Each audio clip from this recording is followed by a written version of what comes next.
नाम क्या है? पीयूष कुमार है। आप कहाँ के रहने वाले हैं? बिहार के। आप जात कौन है? हम बिहार जाते घर जाते हैं तो कैसे साल का बेटे पे से जो गाना चल रहा है पंकज सिंह गा रहा है, तो आप उसके बारे में क्या कहना चाहते हैं? अरे हारमोनियम के धुन पे नाचेगा खेसारी। अरे हारमोनियम के धुन पे नाचेगा खेसारी। ये पंकज सिंह कौन है? सालो कुमारों को। आप दारू पी के आए हैं क्या? अरे पीते हैं तो तब ना जीते हैं। अगर टाइम मिले ना तो हमें फ्री फायर भी खेल लेते हैं। अरे भाई अब इसने हो गया, अब एक शायरी सुना दो। अरे तुम्हारा हीरो होगा सलमान खान।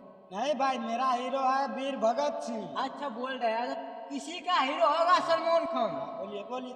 वाह वाह। किसी का हीरो होगा सलमान हाँ वाह खान वाह वाह वाह। जो जमरत नाम मिलने पे रोया था। मेरा हीरो श्री भगत सिंह जिसको फांसी मिल